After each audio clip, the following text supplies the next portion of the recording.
ვითარება ახლო აღმოსავლეთში კვლავაც იძაბება. ირანმა თავისი პოზიცია სრულიად ნათლად დააფიქსირა, ხოლო მისი მოთხოვნები იმდენად მასშტაბურია, რომ შესაძლოა ნებისმიერი დიპლომატიური გარღვევა კიდევ უფრო მიუღწეველი გახდეს. და პაკისტანის, საუდის არაბეთისა და თურქეთის მიერ ისრაელის წინააღმდეგ გაერთიანებული სამხედრო ფრონტის შექმნით, ვითარება შესაძლოა უფრო სწრაფად იცვლებოდეს, ვიდრე რომელიმე მხარეს ეგონა. Jerusalem Minute შემდეგია. კეთილი იყოს თქვენი დაბრუნება Jerusalem Minute-ში JNS TV-ზე. ალექს, ირანი ახლა ჰორმუზის სრუტის გახსნისთვის მოთხოვნების სიას აყენებს. მათი უზენაესი ეროვნული უსაფრთხოების საბჭო აცხადებს, რომ ეს სტრატეგიული სრუტე მოთხოვნები მოიცავს ომის მუდმივ დასრულებას და აშშ-ის საზღვაო ბლოკადის შეწყვეტას, ასევე ამერიკული ძალების რეგიონიდან გაყვანას. Ჩვენ უნდა გავარჩიოთ, რას ამბობენ საჯაროდ და რას ეუბნებიან უშუალოდ პრეზიდენტის მოლაპარაკებების გუნდს, რომელსაც სავარაუდოდ JD Vance ხელმძღვანელობს. პრეზიდენტმა თქვა, რომ უშუალოდ არის ჩართული მოლაპარაკებებში, ასე რომ საჯაროდ ნამდვილად ისმის ხმამაღალი განცხადებები, მაგალითად ამერიკისგან ომისთვის, ირანში კომპენსაციის მოთხოვნაც კი. მაგრამ ასევე ვისმენთ ცნობებს, რომ ირანი ამერიკელებს გარიგებისთვის ეხვეწება, რომ ირანის ეკონომიკა სრული კოლაფსის ზღვარზეა. რა თქმა უნდა, ამას დიდი ხანია ვამბობთ. მაგრამ რეალურად მათ გარიგება სურთ. უცნობია, ვისთან აწარმოებენ მოლაპარაკებებს ამერიკელები, მაგრამ რასაც ხედავთ, ეს არის ნაწილია იმ ნიმუშისა, რომელიც ძალიან პროგნოზირებადი გახდა. ანუ ირანელები ამბობენ, რომ მათ გარიგება სურთ. ამერიკელები გარიგების იმიტაციას აკეთებენ ირანის მიმართ. მოულოდნელად ირანელები მოთხოვნებს აკენებენ, პრეზიდენტი ტრამპი და სხვები ამბობენ, რომ გარიგებასთან ძალიან ახლოს ვართ, ამბობენ, რომ მალე მივაღწევთ გარიგებას, შემდეგ ხედავთ, რომ ამბობენ, კარგი, როგორც ჩანს გემები ჰორმუზის სრუტეს გადიან და მოულოდნელად გემზე თავდასხმა ხდება. იცით, ასე რომ ეხლა უბრალოდ ესეთ მდგომარეობაში ვართ, რომელიც ძალიან სასიამოვნოდ არ გამოიყურება. მაგრამ იცით, როგორც ჩანს, ეს მდგომარეობა ახალი სტატუს კვა. Absolute. და აქ არის პრეზიდენტი ტრამპი. ეხლა გადავთავთ ამ ჩანაწერზე, სადაც ის კიდევ ერთხელ ამბობს, რომ ეს ირანის ბოლო შანსი. მაგრამ ჩვენ ეხლა ვსაუბრობთ. ჩვენ ვსაუბრობთ ირანის თხოვნით, საუდის არაბეთის მხარდაჭერით, არაბთა გაერთიანებული საამიროების მხარდაჭერით და განსაკუთრებით კატარის მხარდაჭერით, თუმცა სხვებიც იყვნენ, ყველას სურდა, რომ ამას ბოლო შანსი მიეცათ. ეს არის ბოლო შანსი. ეს არის მათი ბოლო შანსი, რომ ხელი მოაწერონ კარგ დოკუმენტს. თუ ისინი ისევ უკან დაიხევენ, მათთვის საქმე დასრულებულია. თუ ისინი ისევ უკან დაიხევენ, ძალიან ძლიერ დარტყმას მიიღებენ. ეს ძალიან გავს იმას, რასაც ახლახან ამბობდით, პრეზიდენტი ტრამპის მუქარის მსგავს ნიმუშს. ამბობს, რომ ეს ბოლო შანსია, მაგრამ მან ეს არაერთხელ თქვა. ეს ბოლო შანსია, სანამ შემდეგი არ დადგება. ზუსტად. მართალია, ვფიქრობ ტრამპი მართალია და უნდა დაუჯეროთ, როცა ამბობს, რომ თუ ისინი შეთანხმებას არ მოაწერენ ხელს, ძალიან ძლიერ დარტყმას მიიღებენ. და ეს არის უკვე დამკვიდრებული მოდელი. მოდელი ესეთია. კარგი, შედიხარ მოლაპარაკებებში. გადიხარ ამ პროცესებს, რომლებიც მოიცავს შეურიგებლობას, დიდ მოთხოვნებს, გემებზე თავდასხმას სრუტეებში. და შემდეგ კი დიახ, შეერთებული შტატები მართლაც ძლიერად ურტყამს, მაგრამ შეზღუდული ფორმით. ძლიერად. მართლა ძლიერად, სინამდვილეში. იცი, ისინი სტრატეგიულ ობიექტებს წერტილოვანი სიზუსტით ურტყამენ. მაგრამ შემდეგ ირანელები კვლავ ხვეცნა მუდარით მოდიან შეთანხმების სათხოვნელად. The Trumps ნამდვილად არ უნდა ბოლომდე წასვა. და ვფიქრობ უკვე ნათელია, რომ თუ გინდა ეს შეწყდეს, ერთადერთი გზა ბოლომდე წასვლა. მაგრამ ბოლომდე წასვლა ცხადია უფრო მასშტაბური იქნება, ვიდრე ადრე იყო. იცი, ომის იმ 6 კვირამ, როცა შეერთებული შტატები და ისრაელი ერთად იბრძოდნენ, რეჟიმი არ ჩამოიშალა. და ვფიქრობ ეს ტრამპისთვისაც იმედგაცრუება იყო. ვფიქრობ ისრაელისთვისაც იმედგაცრუება იყო. არის უამრავი ინფორმაცია, რომ პრემიერ-მინისტრმა ნეთანიაჰუმ მიანიშნა იმ იმედებზე, რომ რეჟიმი 6 კვირიანი ინტენსიური კამპანიის შემდეგ დაეცემოდა. რა თქმა უნდა, სხვა ელემენტებიც იყო, რომლებიც შეიძლება არ განხორციელებულიყო. მათ შორის, როცა ვისმენდით, რომ ქურთები შეიძლება შეიარაღებულიყვნენ და ირანში შესულიყვნენ, რათა ახლო ბრძოლაში შესულიყვნენ ირანის რევოლუციური გვარდიის წევრებთან, იმათთან, ვინც რეალურად აკონტროლებს ხალხს. და საბოლოოდ, რაც გსურთ ნახოთ, თუ ეს მოხდება, არის ის, რომ ხალხი ქუჩებში გამოვა და ირანის რევოლუციური გვარდია მათზე ცეცხლს არ გახსნის. ეს იქნება სახალხო წინააღმდეგობა, რევოლუცია, რომელიც ამ მთავრობას დაამხობს.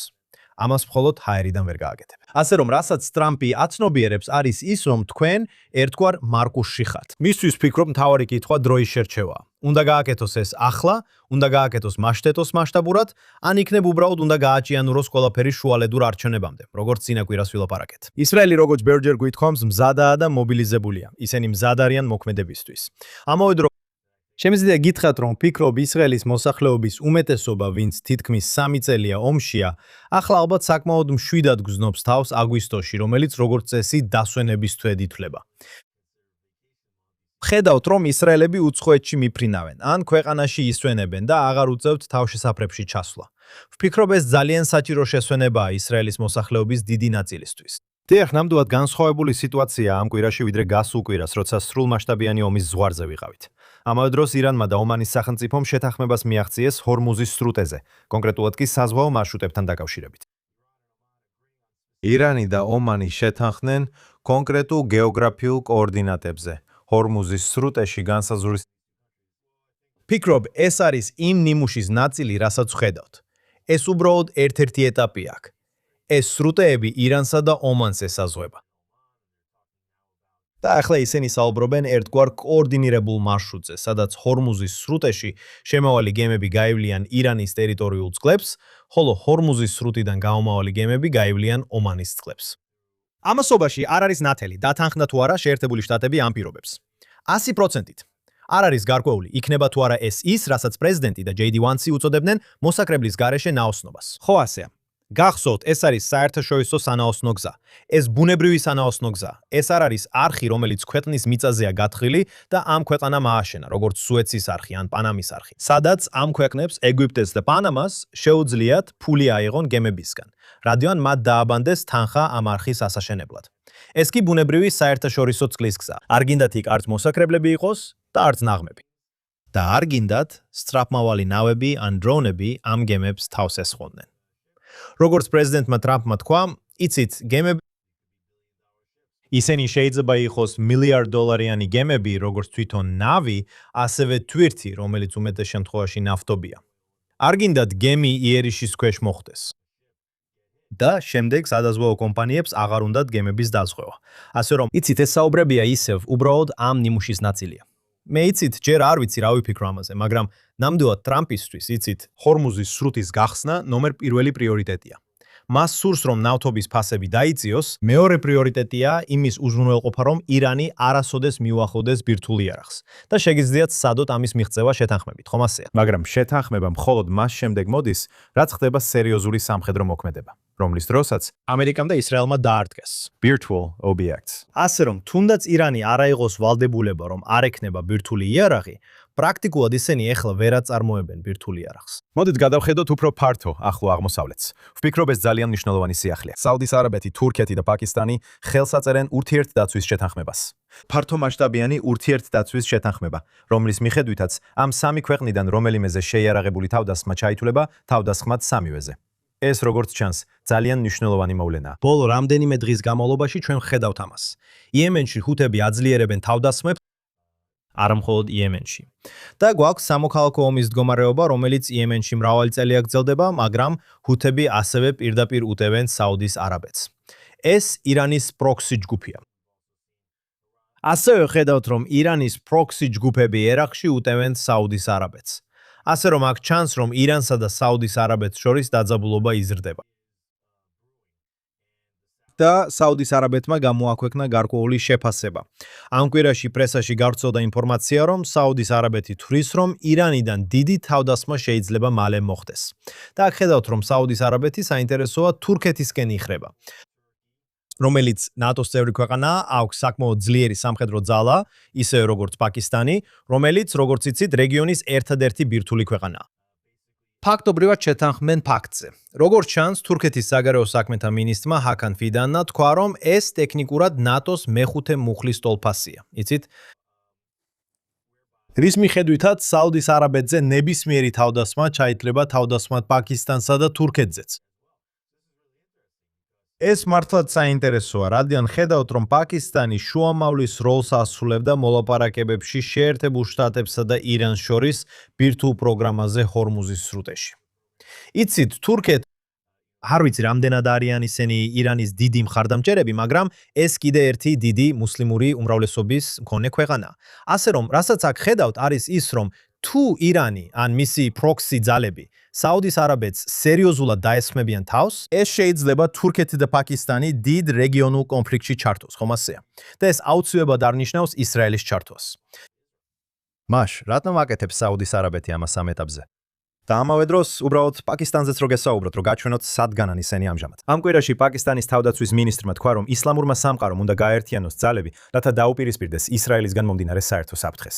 ანუ ჩვენ ვფიქრობდით, რომ საუდის არაბეთი შესაძლოა ნორმალიზაციისკენ მიდიოდა და ახლა ისინი ხელს აწერენ ამ შეთანხმებას თურქეთთან და პაკისტანთან ერთად. კარგი, ვფიქრობ ისრაელისთვის მათ აშჭირდებათ ამის გამო აუცილებლად ინერვიულონ, რადგან ისრაელს არ სურს საუდის არაბეთზე თავდასხმა, ყოველ შემთხვევაში მოკლევადიან პერსპექტივაში. ანუ გრძელვადიანში ყველაფერი შეიძლება სულიად სხვანაირად იყოს. იცით, მე მაინც და მაინც არ ვენდობოდი იმას, დღეს ვინ არის შენი მოკავშირე და ხვალ ვინ იქნება. მაგრამ ამჟამად აშკარაა, რომ საუდის არაბეთი ირანის მტერია. საუდის არაბეთი იმ ქვეყნების ორბიტაშია, რომლებმაც შეიძლება ისრაელთან ურთიერთობების ნორმალიზება მოახდინონ. ასე რომ, მხოლოდ იმიტომ, რომ საუდის არაბეთი ხელშეკრულებას აწერს ხელს თურქეთთან ან პაკისტანთან, ეს აუცილებლად არ ნიშნავს, რომ მათ ისრაელთან ურთიერთობების დალაგება ეკრძალებათ. და ასევე არც იმას ნიშნავს, რომ თურქეთი თუ პაკისტანი ისრაელისთვის მაშინვე უფრო დიდ საფრთხედ იქცევა, ვიდრე აქამდე. ეხლა პაკისტანი არის ქვეყანა, ერთ-ერთი იმ მცირეთაგანი, რომელმაც 1948 წელს, როდესაც ისრაელმა თავი სახელმწიფოდ გამოაცხადა, ფაქტობრივად აღიარა მისი სუვერენიტეტი. წარსულშიც კი იყო საუბრები, რომ ისრაელი და პაკისტანი შეიძლება იმ გზაზე იყვნენ, რა თქმა უნდა, უფრო შორს ვიდრე საუდელები, მაგრამ მაინც იმ გზაზე, რომელიც მომავალში ურთიერთობების ნორმალიზების შეთანხმებამდე მიიყვანს. მაგრამ აშკარაა, როცა ახლო აღმოსავლეთში საქმე გაქვს, ყოველთვის იქნებიან რადიკალები, რომლებიც ისრაელის წინააღმდეგნი არიან ყველა ქვეყანაში. მიუხედავად იმისა, რომ ისრაელი საუბრობს საუდის არაბეთთან ურთიერთობების ნორმალიზებაზე, საუდის არაბეთის საგარეო საქმეთა მინისტრი ხშირად აკეთებს ისრაელის საწინააღმდეგო განცხადებებს. ასე რომ იცი, ამ განცხადებებს ერთი მხრივ სერიოზულად უნდა მიუდგე, მეორე მხრივ კი გარკვეული სკეპტიციზმით, ასე ვთქვათ. მაგრამ რაც საინტერესოა, თუ გადახედავთ პრემიერ-მინისტრ ნეთანიაჰუს სიტყვას კონგრესში 2024 წლის თებერვალში, დაახლოებით 5 თვის შემდეგ ომის დაწყებიდან. ამ გამოსვლის მთავარი სიახლე იყო ის, რომ ის მოუწოდებდა ნატოს სტილის ალიანსის შექმნას ქვეყნებს შორის, რომლებიც აბრაამის შეთანხმების მონაწილეები არიან.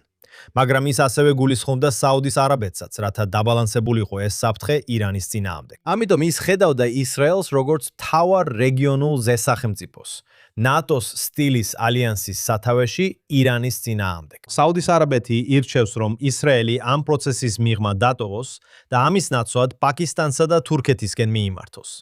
მაგრამ შესაძლოა ეს ორი ქვეყანა, ყველა ეს ქვეყანა რეალურად ამერიკის მოკავშირეები არიან, იცით, საუდის არაბეთი გარკვეულწილად მოკავშირეა შეერთებული შტატების სულ მცირე ამ ადმინისტრაციასთან. პრეზიდენტი ტრამპი მუდმივად ამბობს, რომ თურქეთი შეერთებული შტატების მოკავშირეა და რომ ერდოღანი მისი პირადი მეგობარია. პრეზიდენტი ძალიან კარგ სიტყვებს ამბობს პაკისტანის სათავეში მყოფ ფელდმარშალზე. შეიძლება იყოს, რომ შეერთებული შტატები არა მხოლოდ კარგად იცნობს ამას, არამედ გარკვეულწილად ამ ცდელობის უკან დგას და მხარს უჭერს მას, რათა შეიქმნას შემაკავებელი ფაქტორი. ამით ირანი ეხლა ხვდება, რომ ქვეყნები, რომლებიც ომში მის მოკავშირეებად მიაჩნდა, სინამდვილეში ომში მის მოწინააღმდეგეებად და მტრებად იქცევიან. ალექს, შენ ადრე ჰათებზე ისაუბრე. მათ ბოლო რამდენიმე დღის განმავლობაში იემენის მთავრობას შეუტიეს. ეს უბრალოდ შემთხვევითი სარაკეტო თავდასხმა არ იყო ღია ველზე. 10 ადამიანი დაიღუპა. 8 იყო მთავრობის ჯარისკაცი, 2 კი მშვიდობიანი მოქალაქე. ეხლა ისინი იემენში მთავრობას უტევენ. ანუ დიდი ხანია არ მომისმენია, რამდენად ეფექტურია ან შედეგიანია იქაური მთავრობა ირანის მიერ მხარდაჭერილი ჰუთების ყოფნის პირობებში. მოდით ვისაუბროთ ამ მასშტაბური თავდასხმის მნიშვნელობაზე, რომელსაც მე ასე უწოდებდი, სადაც 10 ადამიანი დაიღუპა. სწორია, ჰუთები ნამდვილად აქტიურდებიან საუდის არაბეთის წინააღმდეგ. მათ ასევე დაარტყეს ერთ ხომალდს ომანის ყურეში, ბაბ ელ-მანდების სრუტესთან ახლოს. ასე რომ, ისინი ფაქტობრივად პასუხისმგებელნი არიან მეკობრეობაზე ღია ზღვაში, ამ მეორე მნიშვნელოვან საკვანძო საზღვაო გასასვლელში. ასე რომ, არსებობს ორი მთავარი საერთაშორისო საკვანძო საზღვაო გასასვლელი. ერთი არის სპარსეთის ყურის ჰორმუზის სრუტე, მეორეა ომანის ყურე და ბაბ ელ-მანდების სრუტე. და შენ გაქვს ირანი, პირდაპირ ჰორმუზის სრუტეში და თავისი პროქსების, ჰათების მეშვეობით ბაბ ელ-მანდების სრუტეში. შეუძლია გადაკეტოს ეს ორი მთავარი კომერციული საზღვაო მარშრუტი, რომლითაც მსოფლიოს ნავთობის უდიდესი ნაწილი. არ მინდა ვთქვა უმრავლესობა, მაგრამ უფრო მეტი ნავთობი გადის ამ წერტილებით, ვიდრე მსოფლიოს ნებისმიერ სხვა საზღვაო მარშრუტზე. ისინი ფაქტობრივად ერთი მხრივ აძლიერებენ თავიანთ მუხარებს შეერთებული შტატების მიმართ, იცით მოლაპარაკებებში, მაგრამ ეხლა ისინი ასევე ამწვავებენ ურთიერთობას საუდელებთან. და ვფიქრობ, რომ ისინი სინამდვილეში კიდევ უფრო ძაბავენ ახლო აღმოსავლეთში არსებულ ვითარებას. თუ აქ არსებულ ალიანსს შეხედავთ, საუდის არაბეთი, თურქეთი, პაკისტანი, იცით თუ პრეზიდენტ დონალდ ტრამპის ბოლო რამდენიმე კვირის განცხადებებს გადახედავთ, ის ამბობდა, რომ მან თურქები ომს მოარიდა, ხომ ასეა? როცა ამ განცხადებებს ისმენდით, ვფიქრობ, ჩვენ ყველანი ვფიქრობდით, რომ თურქეთი შესაძლოა ომში ჩართვას განიხილავდა ისრაელის წინააღმდეგ. ხო ასეა, ჰეზბოლასთან, ჰუსიტებთან და ჰამასთან ერთად. იცით, ერდოღანი ისრაელის გულშემატკივარი არ არის. ეს ძალიან ნათელია. არ ვიცი, თურქეთი მართლა აპირებდა ომში შესვლას თუ არა, მაგრამ როცა პრეზიდენტმა ეს განცხადებები გააკეთა, ყოველთვის წარმოიდგენდი, რომ თურქეთი ირანის მხარეს იქნებოდა ომში. და აქ ამ პაქტის ხელმოწერით რაც ნათელია არის ის, რომ თურქეთს რეალურად მოუწევს ირანზე თავდასხმა, რეალურად იქნება შეერთებული შტატების მხარეს. და შესაძლოა ირიბად ისრაელისა თუ ეს ომი გადაიზრდება დიდ რეგიონულ კონფლიქტში. ალექს, რამდენიმე კვირის წინ ვისაუბრეთ იმაზე, რომ შესაძლოა შეერთებულ შტატებს ჩამჭერი რაკეტები აკლდა. და ეს იყო ერთ-ერთი მიზეზი, რატომაც ისინი სრულ ძალას არ იყენებდნენ. სხვა მიზეზებთან ერთად, რაზეც ვისაუბრეთ: ეკონომიკა და მოახლოებული შუალედური არჩევნები. ამ კვირაში CNN-მა გამოაქვეყნა ანგარიში, სადაც ნათქვამია, რომ აშშ-ჩეტო დაკარგა თავისი ჩამონგდები რაკეტების მარაგის თითქმის 80% შეერთებულ შტატებს. ომის მდივანი Pete Hegseth უარყოფს ამას და ამბობს, რომ ეს ყალბი ამბავია. და აბსოლუტურად არ არის დეფიციტი იმ ჩამონგდებ რაკეტებში, რაც აშშ-ს აქვს. ძალიან რთულია იცოდე, ვის უნდა დაუჯერო ამ ანგარიშებში. ცხადია, ვიტყოდი, რომ როდესაც ესეთ ანგარიშებს იღებს CNN-დან ან Axios-დან ანონიმური მაღალი რანგის წყაროს მითითებით, ეს აუცილებლად არ ნიშნავს, რომ ეს ინფორმაცია სწორია. ან შეიძლება ეს ნიშნავს, რომ ერთი კონკრეტული ტიპის რაკეტა უფრო ნაკლებად აქვს ვიდრე სხვა. ან რომ იმ რაკეტების მარაგი, რომელიც უკვე გადაიტანეს ახლო აღმოსავლეთში სტრატეგიულ პოზიციებზე, ამოიწურა. ეს არ ნიშნავს, რომ შეერთებულ შტატებს მარაგების სწრაფად შევსება არ შეუძლია. ეს არ ნიშნავს, რომ მათ არ აქვთ უფრო დიდი მარაგები. ამას ბევრჯერ ვისმენდით ისრაელის იარაღებთან დაკავშირებითაც. და ვფიქრობ, ისრაელის იარაღებთან დაკავშირებით ალბათ აქ უფრო მეტი სიმართლეა, რადგან იცით, ისრაელი პატარა ქვეყანა არ აქვს ისეთი ბიუჯეტი, როგორც შეერთებულ შტატებს ამ ტიპის იარაღისთვის. მაგრამ აქ ხედავთ, რომ ქვეყნებს სჭირდებათ წარმოუდგენელი რაოდენობის ჩამჭერი რაკეტების მარაგი, რადგან გულწრფელად რომ ვთქვათ, ბალისტიკური რაკეტების წარმოება ბევრად იაფია. ამ ომამდე ხედავდით, რომ იცით, ისრაელი ამბობდა, ირანი ყოველ თვე ასობით ბალისტიკურ რაკეტას აწარმოებსო. და ამიტომ კითხვა ისმის, შეძლებთ თუ არა ჩამჭერი რაკეტების განვითარების ასეთ ტემპს აუწყოთ ფეხი. ხშირ შემთხვევაში თითოეულ რაკეტაზე რამდენიმე ჩამჭერი გჭირდებათ, რადგან ზოგჯერ ჩამჭერი რაკეტა მიზანს აცდენს, იცით, თუ გსურთ, რომ ბალისტიკური რაკეტის ჩამოგდების მეტი შანსი გქონდეთ, შეიძლება მოგიწიოთ 2 ან 3 ჩამჭერი რაკეტის გაშვება, უბრალოდ იმისთვის, რომ დარწმუნდეთ, ნამდვილად მოარტყამთ, თბილად მოარტყამთ, იმ შემთხვევაში თუ 1 ან 2 აცდება.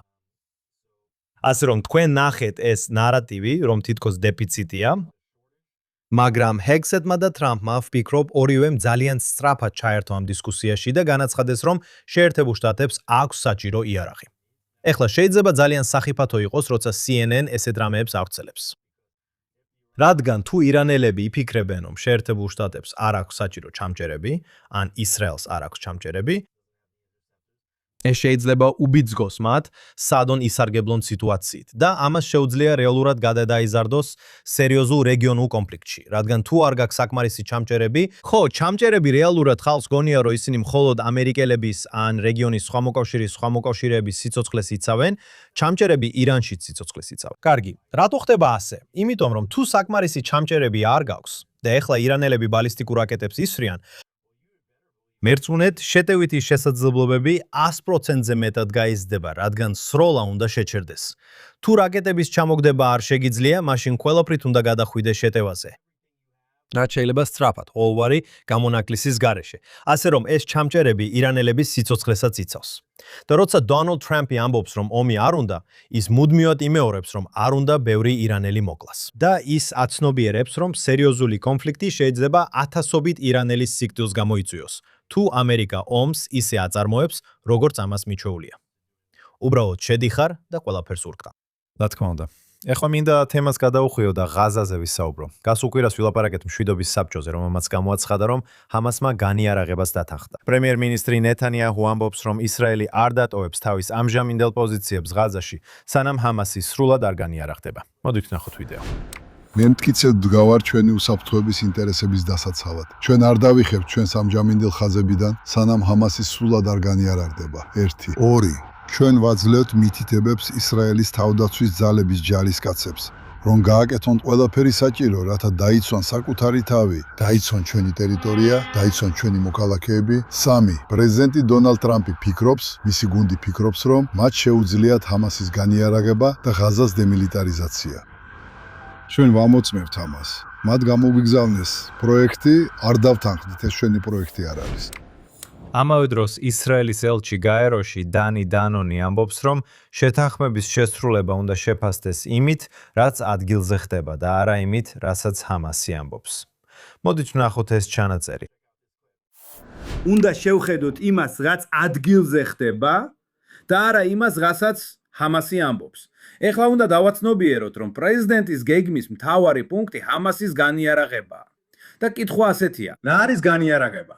რადგან გავიგე რამდენიმე ინფორმაცია ღაზადან, რომ ჰამას ჰქონდა იდეა იქნებ იარაღი ერთი საწყობიდან მეორეში გადაადგილონ, ეს არ არის განიარაღება. განიარაღება ნიშნავს იარაღის სრულად ამოღებას ღაზას სექტორიდან, რომ ჰამას აღარ ექნება შესაძლებლობა ხელიც კი დაადოს ამ იარაღს. მოდით ვილაპარაკოთ, რას ამბობს აშშ-ო, რას უნდა აშშ-ო, რას უნდა ისრაელი.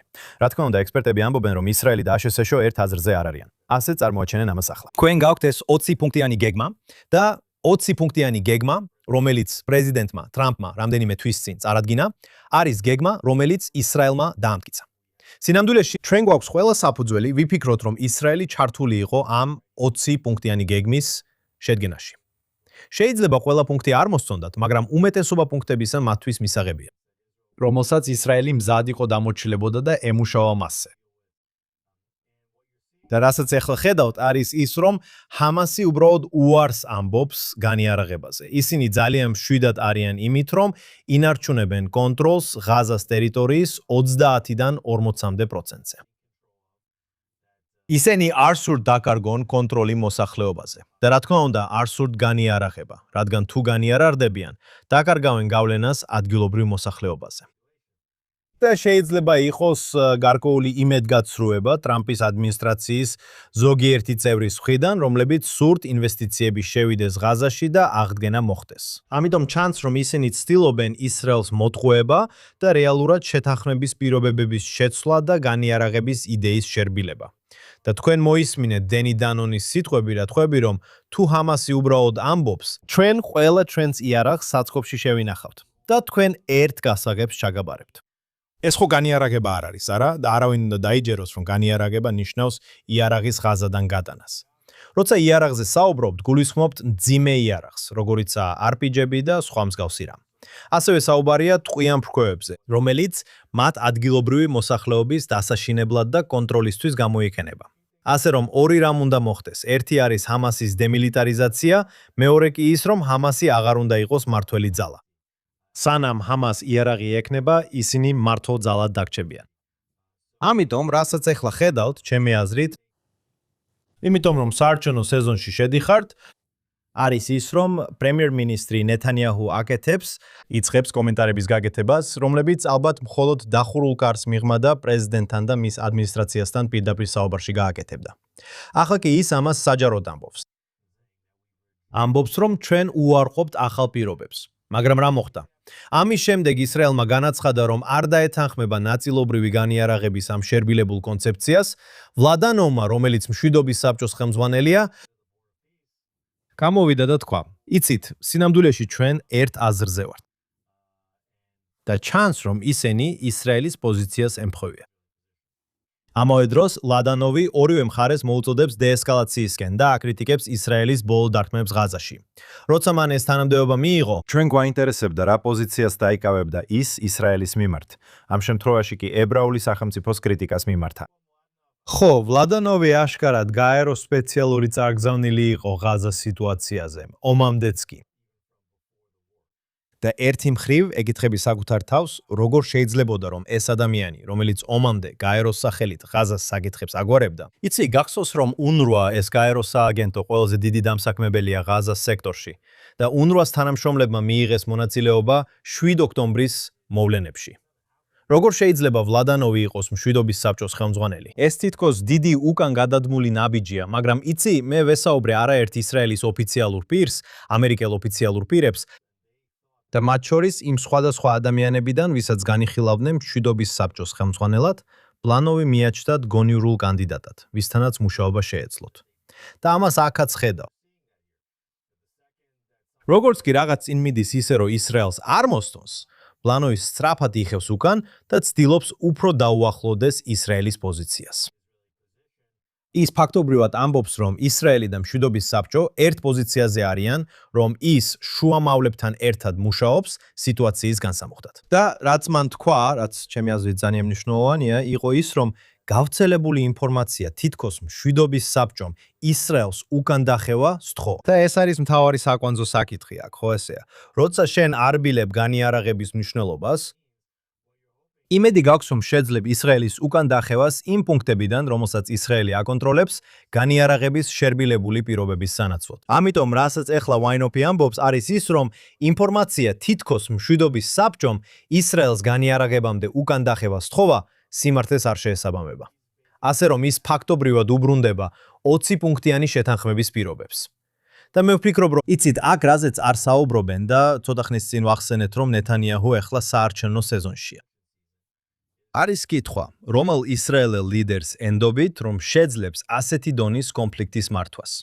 რადგან ისრაელელები თუ მაგალითად გადი აიზენკოტს ავიღებთ, რომელიც ინგლისურად კარგად ვერ ლაპარაკობს, კარგი, და ვერ იგებს იმ ნიუანსებს, როგორ იმუშაოს ინგლისურად, ამერიკის ადმინისტრაციასთან, შეიძლება მშვიდობის საბჭოსთან, შეიძლება ევროპელებთან. ნეთანიაჰუ ეხლა მანევრირებს. ერთი მხრივ იცით, მას ზუსტად უნდა ესმოდეს, როგორაა ჩამოყალიბებული ეს 20 პუნქტიანი სამშვიდობო გეგმა. იცით, ისინი მონაწილეობდნენ მისი დამტკიცებისა და შედგენის პროცესში, რომ დარწმუნებულიყვნენ ამერიკელები მას დაიცავენ.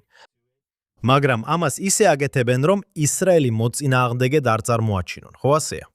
აბა როგორ ინარჩუნებ, იცით, once Witkoff, Kushneri, რომლებიც მათი მოკავშირეები არ არიან, მაგრამ ზოგჯერ მოწინააღმდეგე მოკავშირეები არიან, იცით როგორ ინარჩუნებ მათთან ახლო ურთიერთობას. იცით, ისე რომ არ გადახვიდე ბრაზის ან აგრესიის ზღვარს ისრაელის მიმართ. იცით, ეს ისა, რასაც ნეთანიაჰუ ჩემი აზრით ყველაზე უკეთ აკეთებს. და არ ვიცი, ეს ის საკითხია, რაზეც ისრაელები ნამდვილად ფიქრობენ, როცა არჩევნებზე მიდიან. თქვენ ახსენეთ JD Vance-ი, შეიძლება ის ცდილობს შეარბილოს თავისი პოზიცია ისრაელის მიმართ, მას შემდეგ რაც გასულ თვეში ჯო როგანის გადაცემაში თქვა, რომ ისრაელი ატარებს კარგად დაფინანსებულ კამპანიას, რათა ჩაშალოს მოლაპარაკებები და დაუსრულებლად დაბრუნდეს ომში ირანთან. ეს თქვა მან გასულ თვეში. ეხლა გვაქვს ეს ბოლო ვიდეო, როგორც მახსოვს Fox News-ზე, სადაც ის საუბრობს თავის ურთიერთობაზე პრემიერ-მინისტრ ნეთანიაჰუსთან. მოდით ვნახოთ ეს კლიპი.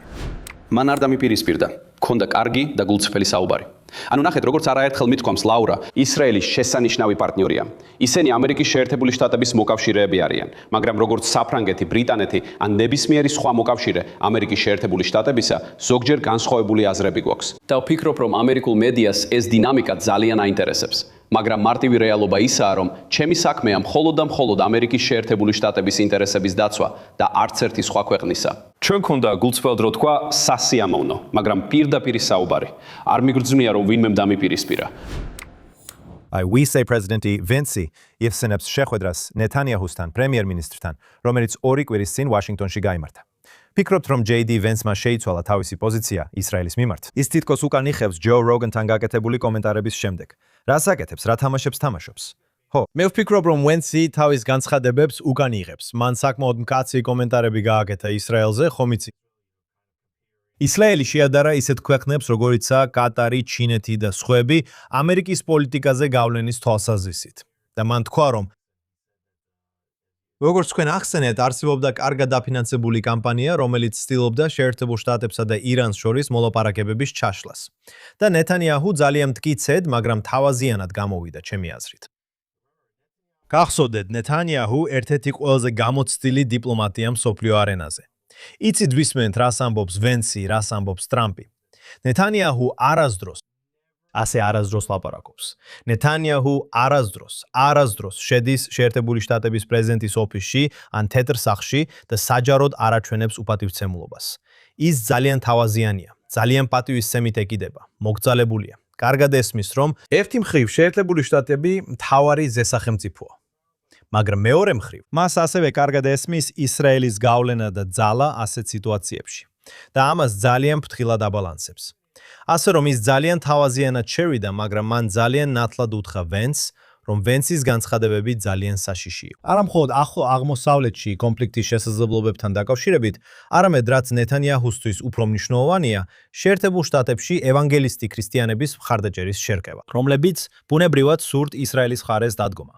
და მათთვის ის აზრი, რომ ისრაელი უნდა იყოს ერთ წინადადებაში ყატართან და ჩინეთთან, ჩემი აზრით ძალიან საზიანოა.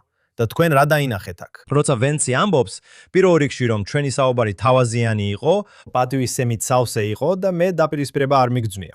ვფიქრობ, შეგიძლია დაიჯეროთ, რომ ნეთანიაჰუ არასოდეს დაუპირისპირდებოდა მას ძალიან თრულად. ის უბრალოდ პირდაპირ ეტყოდა ყველაფერს. და რაც შეეხება ვენს, ვის შეადარა ვენსმა ისრაელი ლორა ინგრამთან ამ კომენტარებში? მან ისრაელი საფრანგეთსა და დიდ ბრიტანეთს შეადარა, როგორც მოკავშირეებს, რომლებსაც ზოგჯერ შეიძლება უთანხმოება ჰქონდეთ შეერთებულ შტატებთან, მაგრამ მაინც დასავლეთზე ვსაუბრობთ. ძირითადი ზესახელმწიფო მოკავშირეები, რომელთაც ამერიკელების უმეტესობა თვლის, რომ უნდა იყვნენ შეერთებულ შტატებთან ერთ ხაზზე, ხო ასეა, როცა დაასახელებდით მაგალითად თუ გამოკითხვას ჩაატარებდით ამერიკელებში და გითხავდით, ვინ არიან ამერიკის უდიდესი მოკავშირეები, ისინი ალბათ იტყოდნენ, იცით, ინგლისი, საფრანგეთი. ასე რომ აქ ვენსი ამბობს, ინგლისი, საფრანგეთი, ისრაელი ერთსა და იმავე საუბარში, კატარის, ჩინეთისა და ისრაელის ნაცვლად. ასე რომ ეს ნამდვილად უკან დახევაა ვენსის მხრიდან, ფიქრობ სასარგებლოцაა, მაგრამ უნდა დავაკვირდეთ, რადგან იცით, ის ცოტა მერხეობს ასეთ კომენტარებში აუდიტორიის მიხედვით. გავაგრძელოთ ლიბანზე, ალექს. მოლაპარაკებები გრძელდება. აშშ-ს შუამავლობით მოლაპარაკებები ისრაელსა და ლიბანს შორის რომში გაიმართა გასულ კვირას. ერთ-ერთი საკითხი, რომელიც განიხილება არის ეს პილოტური უსაფრთხოების ზონები სამხრეთ ლიბანში. და არსებული ცნობების მიხედვით, ვით ისრაელი განიხილავს სხვადასხვა ქვეყნებს, მათ შორის შესაძლოა შვეიცარიასაც, როგორც ერთ-ერთ ძალას, რომელიც დააკვირდება ამ პილოტურ უსაფრთხოების ზონებს სამხრეთ ლიბანში. რა თქმა უნდა, ისრაელი დაჟინებით მოითხოვს, რომ ჰეზბოლა განიარარდეს, სანამ იქ რამე საბოლოოდ დაალაგდება. მოდით ვისაუბროთ ამ მოლაპარაკებებთან დაკავშირებულ სიტუაციაზე. ეს მოლაპარაკებები გრძელდება. გახსოვთ, რამდენიმე კვირის წინ რომში მოლაპარაკებები ჰქონდა. ვიცოდით, რომ მოლაპარაკებები გაგრძელდებოდა. მოლაპარაკებების პირველი რაუნდი იმართებოდა, როგორც მე მაცნობა, უფროსმა მოლაპარაკე იეხიელ ლაიდერმა, რომელიც რომში იმყოფებოდა. იმავე დროს მეც რომში ვიყავი და მან ეს მითხრა. ის მოლაპარაკებები ძალიან მეგობრულ ატმოსფეროში მიმდინარეობდა, სადაც ორივე ქვეყანას საერთო ინტერესი ჰქონდა ჰეზბოლას საკითხში.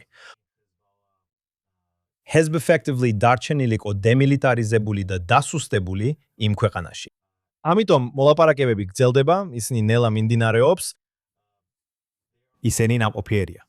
ამავე დროს, ჩვენ გავიგეთ, რომ ლაიდერმა მოითხოვა მოლაპარაკებების დასრულება დაახლოებით 3 საათით ადრე, ვიდრე დაგეგმილი იყო, რადგან რეგიონში ჰეზბოლას მოძრაობები გრძელდება. ამ კვირაში მოხდა სერიოზული თავდასხმა, როდესაც ისრაელელები შევიდნენ ერთ-ერთ სახლში ლიბანში და ეს სახლი დანაღმული იყო, რის შედეგადაც რამდენიმე ისრაელელი დაიღუპა და დაშავდა ამ დანაღმულ შენობაში შესვლისას.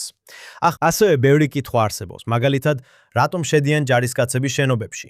ჩვეულებრივ შენობაში აგზავნიან ძაღლებს, დრონებს, რობოტებს, ზოგჯერ შენობაში ტერორისტებსაც უშვებენ.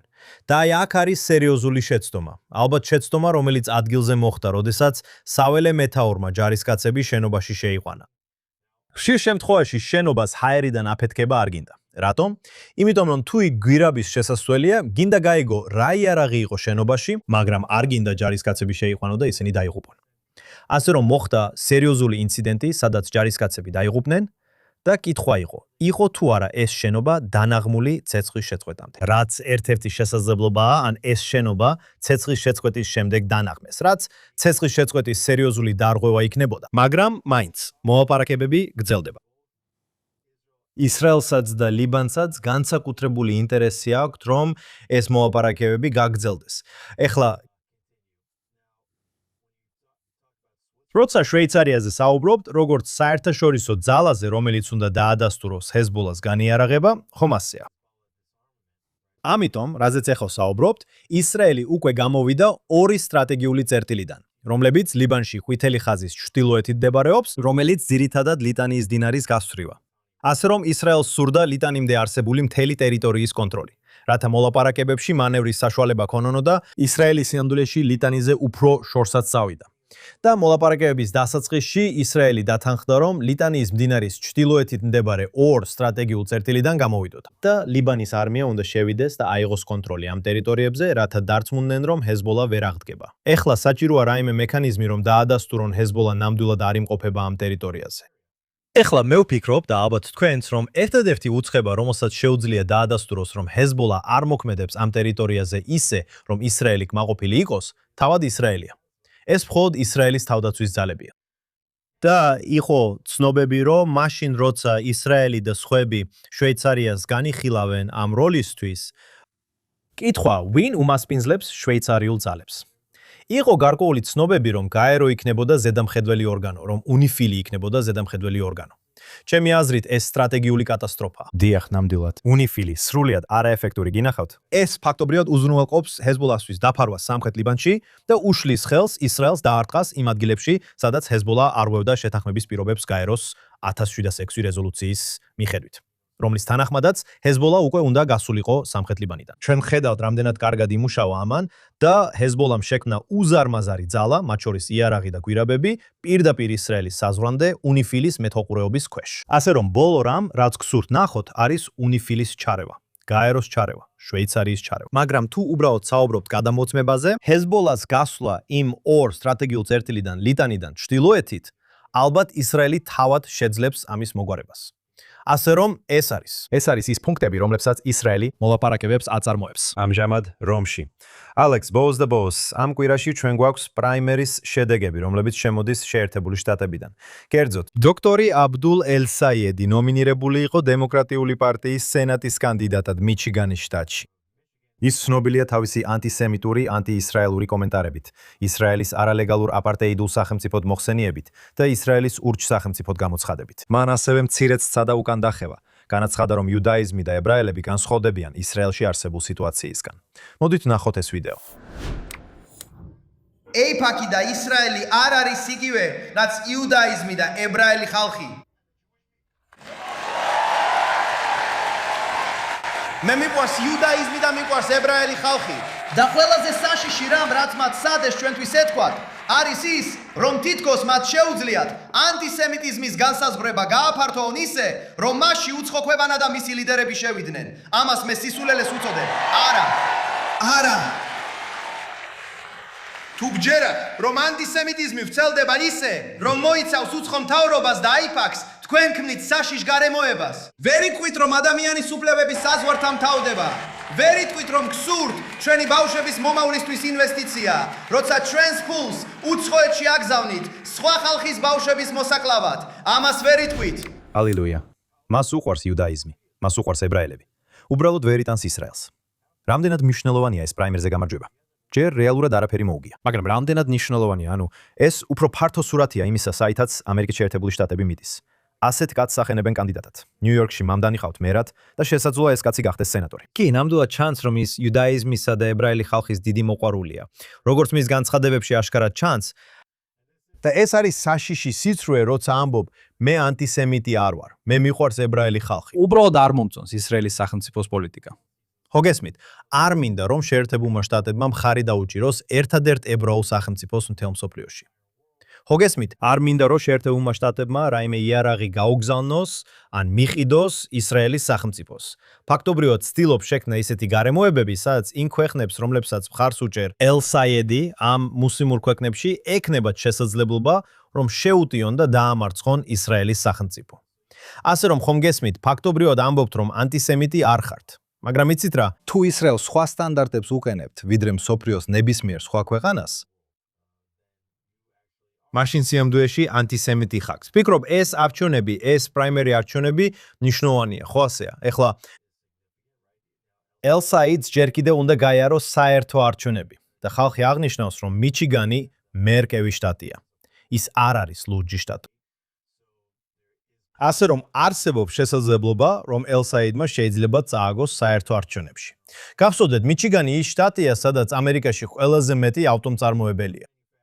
და ხშირად ამ ფიზიკური შრომის მუშაკებს იცით აქვთ ტენდენცია, რომ მისცენ ხმა. შესაძლოა რესპუბლიკელებს მისცენ ხმა დემოკრატების ნაცვლად. საინტერესო აღინიშნოს, რომ AIPAC-მა დაახლოებით $30 მილიონი ჩაადო კამპანიაში, რათა ელ-საიდის ნაცვლად ჰეილი სტივენს მხარი დაეჭირა.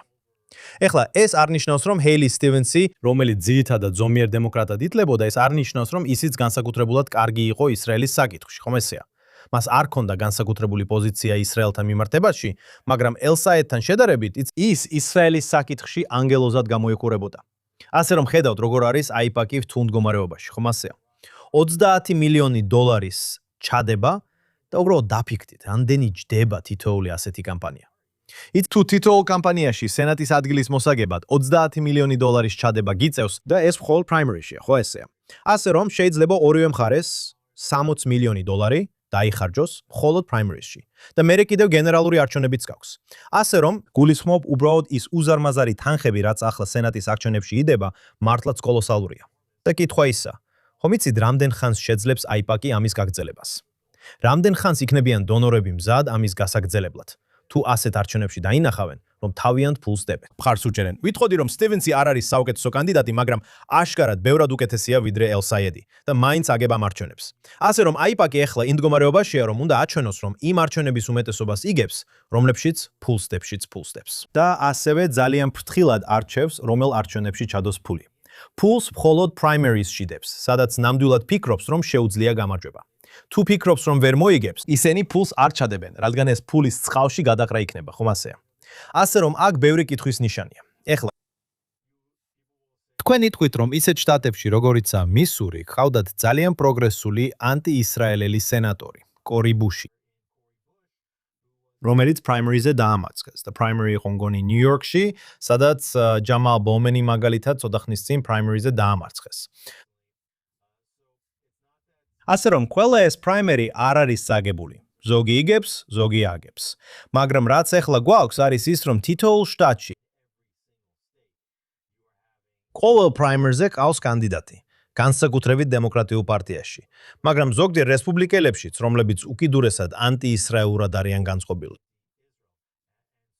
და ასე რომ როცა რამდენიმე წლის წინ კონგრესში ეს სიტუაცია იყო, მაშინ მხოლოდ სკვადი ყავდათ ალექსანდრე ოკასიო-კორტესი, რაშიდა ტლაიბი, ილჰან ომარი. ხალხი ამბობდა, ხო იცი, მხოლოდ 3-ია. და მე ვამბობდი, შემდეგ არჩევნებზე უკვე 10 იქნება. ეხლა 2026 წელია და არც 3 გვაქვს და არც 10. ყველა შტატი ცდილობს ესეთივე კანდიდატი დააყენოს. და ვფიქრობ, ხედავთ, რომ დემოკრატიული პარტიის მომავალი უფრო და უფრო პროგრესული ხდება. ის უფრო და უფრო ანტიისრაელური ხდება. და ეხლა დიდი კითხვა ისაა, თუ ვის დაუჭერენ მხარს ზომიერი დემოკრატები ამ არჩევნებში. ისეთები, როგორიცაა ჩაკ შუმერი, რომელიც სენატის უმრავლესობის ლიდერი იყო, დაუჭერს თუ არა ის მას მხარს. და სხვები ისინი დაუჭერენ თუ არა ელ-საიდს მხარს. და პასუხი ისაა, რომ ისინი დაუჭერენ. მან შუმერს დაუჭირა მხარი, შუმერმა კი მას დაუჭირა მხარი პრაიმერისში. სწორია. ხო, სწორია. და ისინი დაუჭერენ მას მხარს და აშკარად დაუჭერენ მას მხარს საერთო არჩევნებში. ასე რომ დემოკრატიული პარტიის ეს ზომიერი მეინსტრიმი ძალიან ეშინია დემოკრატიული პარტიის ამ პროგრესული ფრთის და ისინი არაფერს აკეთებენ, რომ მათ წინააღმდეგ წამოდგნენ. და საბოლოო ჯამში ისინი უბრალოდ მხარს დაუჭერენ ესეთ ადამიანებს. ასე რომ ვფიქრობ, ერთი მხრივ სიტუაცია ბოლომდე დაკარგული არ არის. და ხედავთ, რომ ზოგიერთი ეს პრაიმერის ბრძოლა მართლაც მნიშვნელოვანია. და ელ-საიდმა მიჩიგანში ძალიან მცირე სხვაობით გაიმარჯვა. ეს იყო ძალიან დაძაბული პრაიმერი და სტივენსი ალბათ საუკეთესო კანდიდატი არ იყო. მაგრამ ზოგადი ტენდენცია. მიუხედავად იმისა, რომ არის გარკვეული გამარჯვებები, მაგალითად კორი ბუშისა და ჯამალ ბოუმანის, ეს მიუთითებს უფრო და უფრო მეტ პროგრესულ და ანტიისრაელ კანდიდატებზე დემოკრატიულ პარტიაში. და როგორც თქვით, ასევე ხედავთ იზოლაციონისტურ ტენდენციას რესპუბლიკელების მხარესაც. ასე რომ ისრაელი აღმოჩნდება სულ უფრო და უფრო მეტად შეზღუდულ მდგომარეობაში. და ეს ასევე გვაბრუნებს იმ განცხადებებზე, რაც JD Vance-მა გააკეთა და რატომ ჩათვალა პრემიერ-მინისტრმა ნეთანიაჰუმ ასეთი მნიშვნელოვანი, რომ JD Vance-თან ერთად ოფისში შესულიყო და თავაზიანად ეთხოვა, რომ გაესწორებინა თავისი განცხადება. რადგან თუ ამას არ გაასწორებ, რაც მოხდება ისაა, რომ რესპუბლიკელების ხარესაც დაიწყებთ ხალხის დაკარგვას. და ვფიქრობ რესპუბლიკელებისთვის, რომლებიც ამას აკვირდებიან, რატომ უნდა დაუჭირო მხარი პროგრესულ დემოკრატებს ისრაელის საკითხში. ხომ იცი, არც ერთ სხვა საკითხში არ ეთანხმები პროგრესულ დემოკრატებს, ხომ ასეა. თუ რესპუბლიკელი ხარ, განსაკუთრებით თუ უფრო მარჯვნივ დგახარ, არც ერთ საკითხში არ ეთანხმები პროგრესულ დემოკრატებს. არც ერთში. ასე რომ, თუ პროგრესული დემოკრატები ძალიან ანტიისრაელურად გამოდიან, ეს უნდა იყოს მინიშნება შენთვის, რომ ამ საკითხში არ უნდა დაუჭირო მათ მხარი. შუალედური არჩევნები ნოემბერში ერთი კვირით ადრე, ქნესეთის არჩევნები ისრაელში. საინტერესო დრო გველისწინ. ის არის ალექს ტრაიმანი, JNS-ის აღმასრულებელი დირექტორი. მე ვარ ჯოშ შასი, JNS-ის კორესპონდენტი. გმადლობთ, რომ კიდევ ერთხელ შემოგვიერთდით Jerusalem Minutes-ზე JNS TV-ზე. არ დაგავიწყდეთ გამოწერა, დაგვიტოვეთ სუპერ მადლობა და გაეცანით JNS TV-ს მთელ ამ შესანიშნავ კონტენტს. დიდი მადლობა ეკრანის მიღმამყოფ ადამიანებს. ასევე ეწვიეთ JNS.org-ს, რომ მიიღოთ ყველა უახლესი ახალი ამბავი ისრაელიდან, ახლო აღმოსავლეთიდან და მთელი ებრაული სამყაროდან. მომავალ კვირას ისევ გნახავთ აქ, Jerusalem Minutes-ზე, JNS TV-ზე.